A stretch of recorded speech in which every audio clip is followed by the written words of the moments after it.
সাকিবের সঙ্গে কথা হয়েছে আপনার কখনো? একসঙ্গে অভিনয় করছি, কথা হয়েছে মানে তার স্বপ্নই ছিল ইন্ডাস্ট্রিতে 1 নাম্বার হিরো হবে।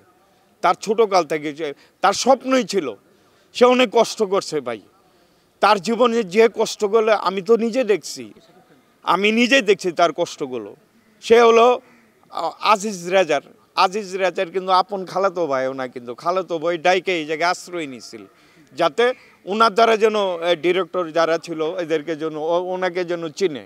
আর আজিজ রেজা অনেক কষ্ট করছে সাকিব খানের জন্য, ডান্স শিখাইছে, অভিনয় শিখাইছে, ফাইট শিখাইছে, সেখানে নিজের খালাতো ভাই পরিচয় দিয়ে আজকে কিন্তু ভাই সাকিব খান অ্যাসিস্ট্যান্টই করতো, আজিজ রেজার পানি ব্যাগ ট্যাগ নিয়ে দাঁড়ায় থাকতো, তারপরে যায় ডান্স ক্লাস করতো ওনার ক্লাবে। তার জীবনে অনেক কষ্ট ভাই, সে যে কষ্ট জিরো থেকে জিরো বলছেন একবারে জিরো ছিল।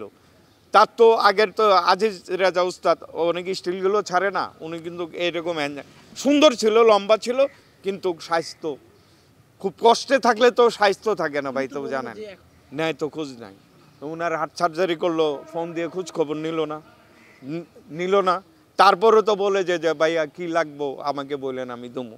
ওনার তো মন আছে, কিন্তু একটা কথা কি, আমি যার জন্য যতটুকু করব ততটুকুই কিন্তু আমি পাবো। হয়তো ভুলে কোনো কিছু তাদের ভিতরে হতে পারে, ভালোবাসার ভিতরে দেখবেন আবার ঠিক হয়ে যাবে। সাকিব খান মরলে আজিজ রেজা উস্তাদ কান দিব, আজিজ রেজা উস্তাদ মারা গেলে সাকিব খান কান দিব। এবং সাকিব ভাই কষ্ট করে আর আজকে ইন্ডাস্ট্রিজের একজন মনে করেন সুপারস্টার হিরো।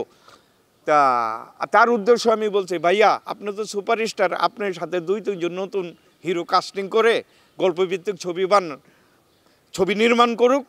3-4টা হিরো কাস্ট তার সঙ্গে কাজ করলে বাংলাদেশের জনগণ হয়তো আবার ডিরেক্টর ওরা আবার সিঙ্গেল ছবিগুলো পাবে। আমার এইটুকুই, আর কিছু না।